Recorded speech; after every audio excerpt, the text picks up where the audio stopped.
Howdy, it's your bud Stalkaz. In today's video, it's Q&A time. You submitted questions, and I got answers for you.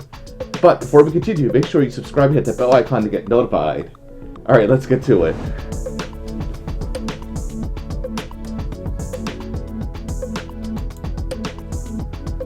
Alright, up first we have Max Brandt asking, who is your biggest fursuit or furry crush?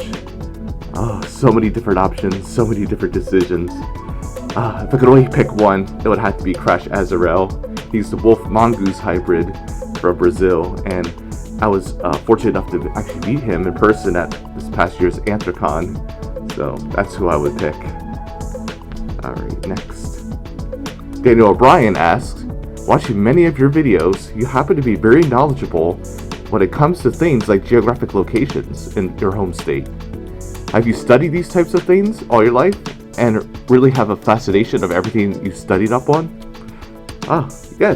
Well, very astute of you. I actually majored in geography. That's how I'm kind of familiar with it. And also, living in Pennsylvania, yes, I'm very familiar with the state. I've been pretty much everywhere. And as a kid, being a nerd and all that, and whenever we would go on trips, I would always like look out and just view the scenery and follow where we go in road maps and all that. So yeah, that's kind of how I have a lot of knowledge. Next, we have Ghost Wolf asking, what was the inspiration for your fursona? Well, it's an easy question and not too easy to answer. Basically, I've always loved horses growing up as a kid, and they've always resonated with me, and they have such a great rapport with humans, and they're deemed as very noble and majestic animals, and for me it was just a no-brainer. Next, we have Lone Wolf Official asking, what are your Christmas plans?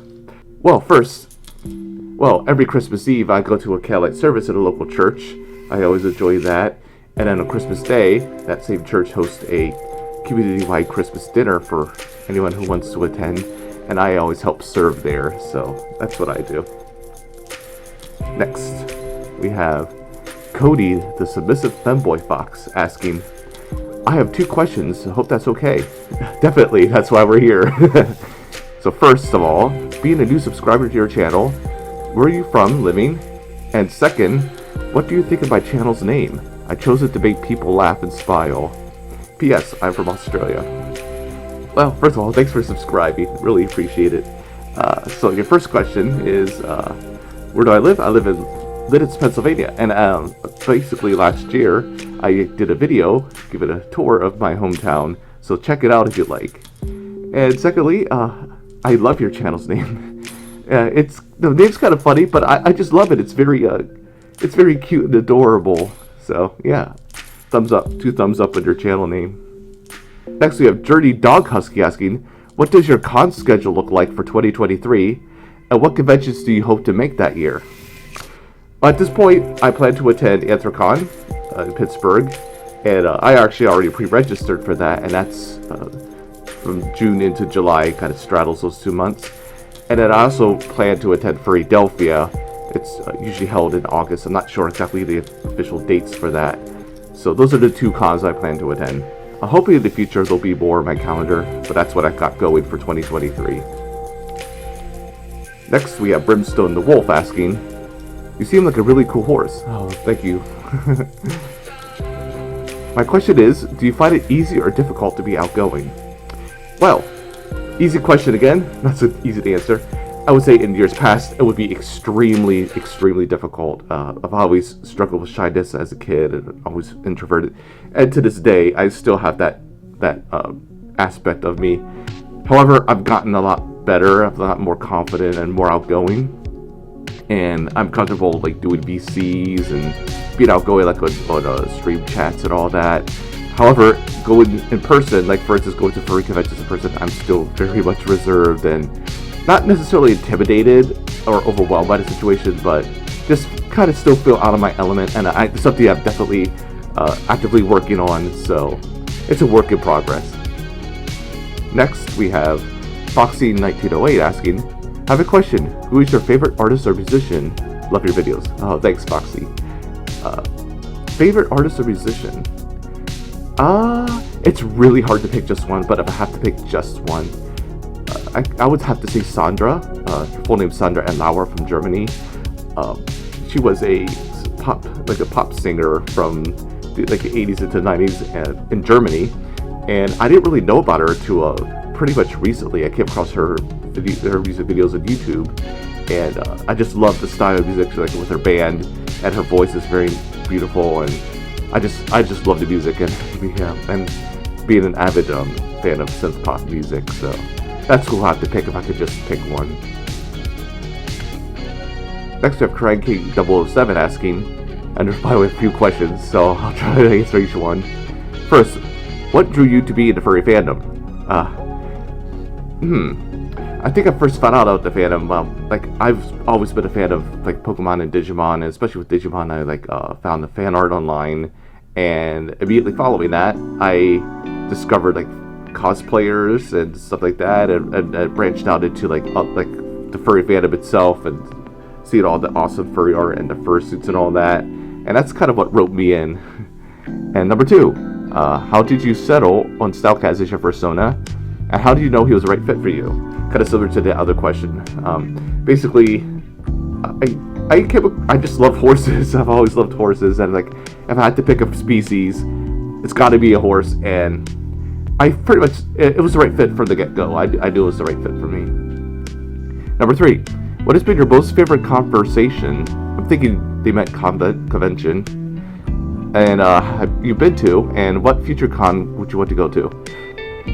Thus far, I've been to 4 furry cons.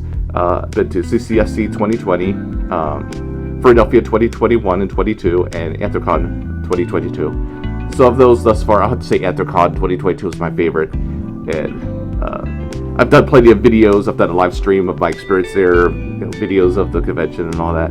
So I like it because it's a big scale, second largest in the world. It's run very well, it was coordinated well, lots of amenities, provide shuttle service at various hotels. This con schedule, I pretty much adhere to how it was originally printed out, and I just had a lot of fun, and I can't wait to go back. Alright, more questions. Number 4, if you could pick a place that's historic to fursuit at, that you have never been, where would you go? That's a very interesting question. A lot of very good candidates from which to choose. So, the first one that jumped out at me would probably be the Alamo in San Antonio, Texas. Now, I'll give you a bonus answer. There's a place, not necessarily historic, but there's a place called Assateague Island in Maryland. It's actually right below Ocean City on the shore there.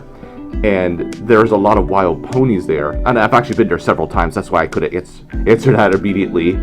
And on there, especially on the beach, I think the whole island's just sand and dunes and all that. And there are a bunch of wild ponies galloping around. I would love to fursuit there and gallop with them. And legend has it, the reason those ponies are there is back in, I forget what time, and I should know this, but back in the olden days, pre-colonial era, the Spanish galleons sailed across the Atlantic, and he brought horses with them. The story has it that one of the boats, or one of the ships, ran aground in a storm or something, and the horses escaped, and that's how they ended up there. And number 5, since you live in PA, and just over the Maryland line, would you ever visit Jerusalem Mill Park, located in Hartford County, Maryland, or the area of Havre de Grace, Maryland, in Suit? I would definitely consider it. I love hiking. I love visiting parks, and that place specifically isn't that far away, so I'll definitely consider it.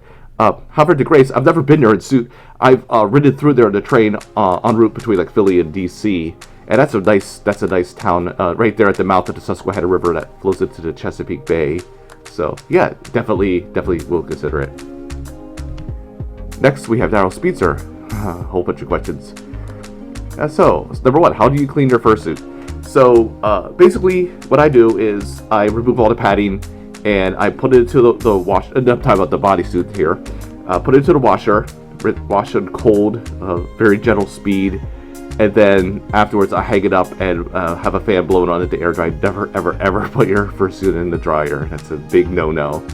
And then as far as like the hand paws or the hand hooves in my case, the feet, hooves, and the head. I spot clean them. Like I just use like a soap and rag, and I rinse it, just wipe it and spot clean it that way, and then I spray some Febreze both on the inside and out.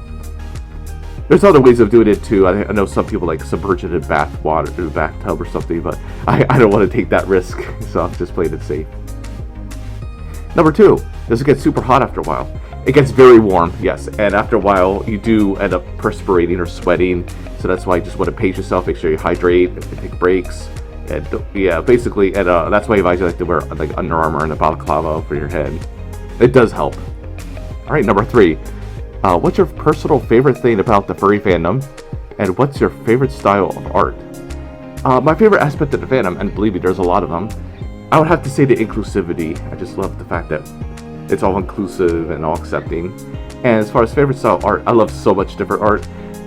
But if I had to pick just one, I would have to say like the 2D style art. I just love the cuteness. Number 4, does Stalkaz like to neigh? Neigh! Yes, I do like to neigh. Alright, next we have Chiruid Leaf asking, what is your favorite furry movie and non-furry movie? So many different decisions, so many different choices. Favorite furry movie? I guess you could consider Beauty and the Beast one, especially the animated Disney version. Just the Beast itself. It's an anthropomorphic animal, so that's what I would pick. And non-furry movie, I'll have to say Breakfast Club. Yeah, the John Hughes film. Yeah, with the high school kids in detention. Love it, love it, love it. It's just 80s everywhere. Next, Gizmo the Husky asks, do you have any best friends, fursuit crushes, or people you look up to in the fandom? Yes, yes, and yes. I won't call out any specific people as far as best friends. They know who they are. Maybe they don't know who they are, but I still consider best friends. Fursuit crushes, I already listed the one Crush as a rail. There's a lot of other cuties out there like Fluke Husky, and I love Raiden Husky, and let's see, Nas Hyena. So many out there, and if I haven't named you, I still love you guys too. People we look up to the fandom, yeah, pretty much them and others. So yeah, a lot of cool beans. I'll put it that way, a lot of cool beans. All right, next. Titus Saber asked, who do you look up to in the fandom in regards to content creation, and who do you look up to for being a positive influence? For content creation specifically, Nas Hyena. And I don't want to be biased at all. Like both he and I have the same maker, Roofer. However, I just look up to him and I get inspiration from him just because of his organic content. It's just all itself. It's all original. It's unique. It's genuine and creative. It's just everything that I look for in content creation. Not like the rubber stamp cliche stuff. And as far as being a positive influence, like Kyle, aka Majera Strawberry. Really, really nice guy, and just low key, and just I guess you could look up to him as an influence. And Beta Eta Delota, I really like him too, and I just like his authenticity and his openness and transparency, and he's just so based and down to earth. So I admire those characteristics. Last but not least, we have Kevin Koopa asking. 2 questions for Q&A. Number 1, how do horses celebrate Christmas? And number 2, may I have a hug, please? Well, I can pretty much only speak for this horse. I mean, horses come in all shapes and colors, as exhibited in Wizard of Oz.